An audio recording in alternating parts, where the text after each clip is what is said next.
Hey guys, so last week I put a video up about me going to see Fall Out Boy, and since that video I've been getting a lot of anonymous messages on Tumblr. So the first question is what's the first line in your song The Waterfront? The lyrics in the first line are, "In the back of beyond we're wasting away, hoping, dreaming we had it all along."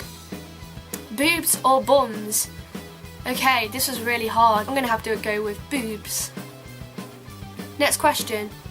So is sex better with a guy or a girl? This is really difficult to answer because I've not had sex with a guy. I've been with my girlfriend for 4 years. I've known her since I was 16, but I have been in a relationship with guys before. They've just not turned out all that well. With all the guys that I've been with, which is about 5, they've only really lasted for about 3 months with each of them. So they don't really class as proper relationships. But with all of them, I didn't really want to have sex with any of them. I don't know whether that's because of my sexuality or because I was young. I'm not really interested in being in a relationship with a guy, probably because I'm in a relationship right now, but if I were to split up with Jen, I'm not sure if I would even consider a guy. It's something that, if it did happen, which I hope it doesn't, I would think about.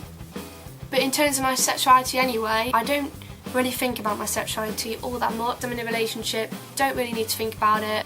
So I actually got a question about a song that I have on this channel. The question is Clockwork about you being bi/gay? Because it says, I don't know what I am, it might take me a while to figure out, and then about being forced to do things. No, the song isn't about being bi/gay. The song is actually about a book that I read called Clockwork Angel, and it's by an author called Cassandra Clare. It's a book that you should all go and check out. It's fucking amazing. Yeah, the reason why I got really confused with this question, I answered part of your question on Tumblr, I think, but I actually have 2 songs called Clockwork, stupidly. There's one on my channel, which I did a long time ago, and then there's one that I have in my setlist and on my EP with the new band Kaizen. But both of them have different lyrics and have different music, but both of them are about this book, Clockwork Angel. I will give you a description of what the book is about in case you guys want to read it. Clockwork Angel. This is a new urban fantasy full of vampires, werewolves and shapeshifters from the best-selling author of the Mortal Instruments series. It's London, 1878. 16-year-old Tessa Gray's priority should be finding her brother, not falling in love, especially with 2 boys. It's a lot better than what that description says, and it is so much better than Twilight. Go and read it, it's awesome. So the next question, do your feet ever smell? I'm going to smell them now for you. My feet aren't really that bad. I don't really get people telling me, oh my god, someone's feet smell, is it yours? But feet aren't supposed to smell that great, are they? Next question, is Jen your girlfriend? Yes, she is. Why can't I press like on your YouTube videos? Simply because I'm getting dislikes on my vlogs. Not so much my music covers, but mainly my vlogs. And it's okay if people don't like the vlogs, you know, I'm not gonna cry in my bed. I'd rather not see the dislikes on my videos, really.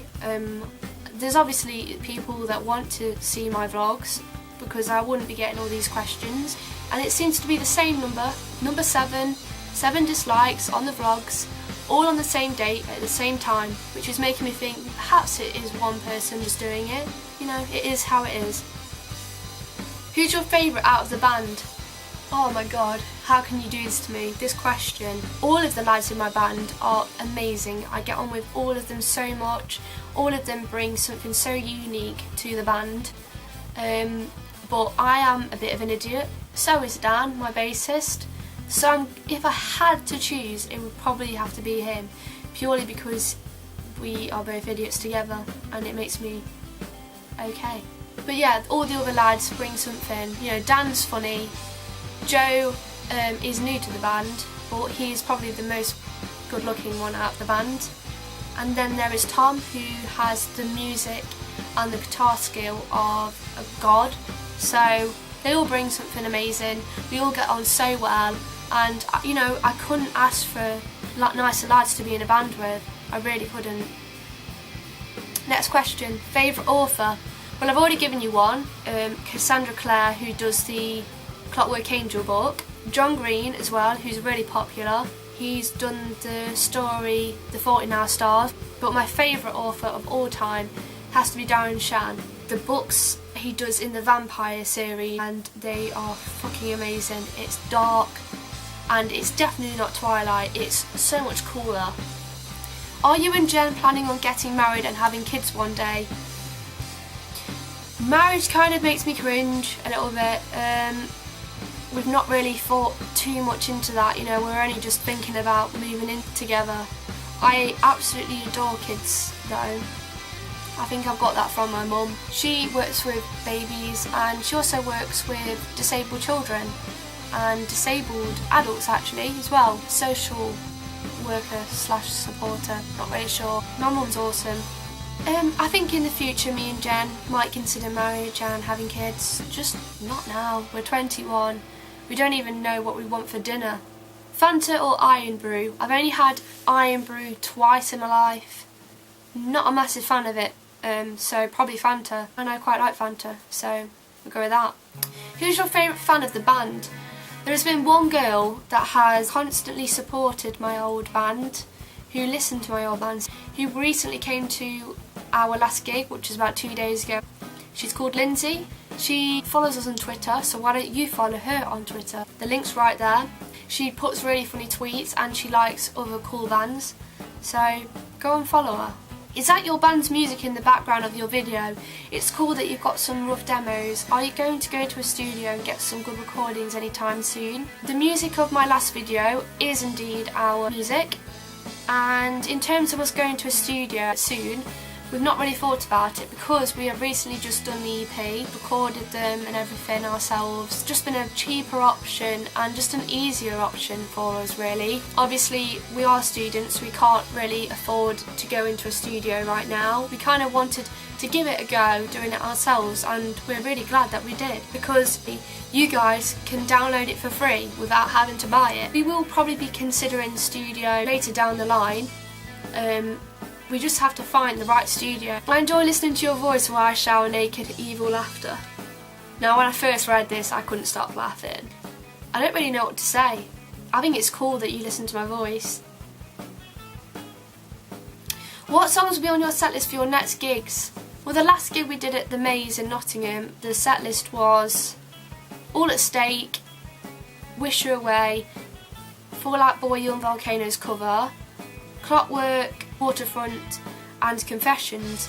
But since playing the last gig we have decided that we are going to swap the first song, All at Stake, with Confessions, our last song. We prefer All at Stake to Confessions, so we want to end the set on that song. Have you ever written a song and been completely happy with the first attempt? No, because there's always something that you could do to improve it, and the majority of the time there is something that I could change lyrics wise, and obviously it's Tom's job to be the guitarist, so I want him to make it sound as awesome as possible. So no, with the first attempt I'm never completely happy. There is always something to improve in my mind. Okay, so next question. The next question is, do you think it's possible to ever feel completely comfortable in your own body? Like, do you ever just want to change your whole appearance and personality and just be a whole different person? I don't think anyone is completely comfortable in their own body. I certainly am not.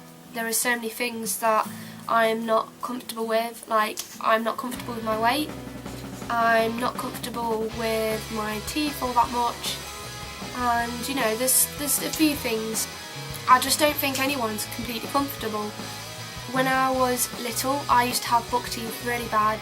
That actually dentists were considering me have surgery on my teeth to make them, you know, go back, but they've decided against that. Instead, from year 7 till about year 12, I would wear braces, the ones that make me sound weird, and the train tracks. I really didn't feel confident at all back then with my teeth, but when it was sorted out I felt a lot better, and I'm so glad that I had it done. But in terms of my weight, since hitting puberty a long time ago, I have put weight on, and I think it does happen to the majority of girls. There's obviously ways of me sorting my weight out, but I'm lazy. I've just gotten to the point where I'm just accepting it. doing all the things I want to do regardless of my weight or my teeth or whatever it is. I'm just doing it. I'm happy still, and it's not stopping me from doing the things I love. And if I get comments, just ignore them, because I'm still doing the stuff that I love, and that's that. In answer to the other question, have I ever wanted to change my whole appearance and be a different person, personality wise as well? Yes, I have in the past. Back then, I want to be a different person because of how they looked or certain aspects of their personality. You have to accept yourself. You know, you've got to live your life how you want to live it. And if you want to do changes in your life, do it. You can do it. Have you ever faked an orgasm? No, I haven't. And if I did fake an orgasm, I'd feel really, really bad. And if anyone watches this video and is like, lesbians can't have orgasms, yes, we can. How did you cope with the people that don't accept your sexuality? Well, when I first came out to my friends, they weren't bothered at all. They were still my friends. They supported me really well. When I told them I had a girlfriend, you know, they were still really supportive. And unfortunately, the majority of the friends back then that I used to hang out with, I don't really see much anymore. They go to university, kind of drifted apart from them. But I do have 2 friends that I hang out with all the time still, and they're absolutely amazing. They have supported me through the tough times, and you know, I couldn't wish for 2 better best friends really. I've never really had anyone not accept my sexuality. When I tell them, some people might be a little bit surprised. They still accept it because we're in an age where it's becoming accepted, and I think that's awesome, obviously. I did have one friend, I think, that stopped being my friend because I was with a girl. We were absolute, complete best friends for such a long time, and we hung out all the time. And when I got with Jen, about a few months after her finding out, we still hung out, and then all of a sudden stopped making an effort to come around my house, and you know, it just stopped. But yeah, it wasn't because I was hanging out with Jen all the time or anything like that. I still texted to hang out with her all the time and asked her if there was anything wrong, and you know, she'd never have a reason. It'd just be an excuse. It upset me a lot, but I've just come to terms that, you know, if she doesn't accept who I am and she doesn't accept Jen or accept both of us being together, then she doesn't deserve to be a part of my life. You know, I don't hate her, I'm just upset and disappointed in that. I think that's the reason. What's your biggest obsession? I'd probably say music. Just in general, I love playing gigs, I love making music, I love being with my band. That is my obsession, I just love it. But I did have a massive obsession with My Chemical Romance because a friend that I'm no longer friends with introduced me to them, and it's just difficult to listen to them anymore. I still do listen to them, but I just loved them live. Yeah, I just really loved that band, and I still do love them, but yeah. Is Jen your first girlfriend? My first official proper girlfriend, yes. I was with a girl before Jen for about 10 days, and it didn't really go down well, purely because I was a bit of a dick. When I was with this girl for 10 days, I knew that I really liked Jen whilst being with her, and I shouldn't have been with her. I kind of got with her because I knew she was gay and I wanted to experience a girl relationship, but I was really shit, and I split up with her after 10 days because I knew I wanted to be with Jen. And I'd just like to apologise to her if she ever does end up watching this video. But she is with a guy now. They've been together for a long time as far as I know. She's recently published her book, and I just wish her the best, and here is my apology. So there we go. So that's the end of my questions. I'd like to thank everyone for sending me a question on my Tumblr. If you want to send me a question for my next video, send me a message on charlotteliene93.tumblr.com and I will answer it on my next video. I'd also like to say as well that I do have a release date for our EP now, and the date of that is the 18th of April, which is a Friday. We'll be putting the EP up on our music tab on Facebook, which is www.facebook.com/KaizenMusicOfficial. We'll be looking into putting it onto SoundCloud, Spotify and iTunes, so look out for that date, and I shall see you soon with a new video. Thank you for watching.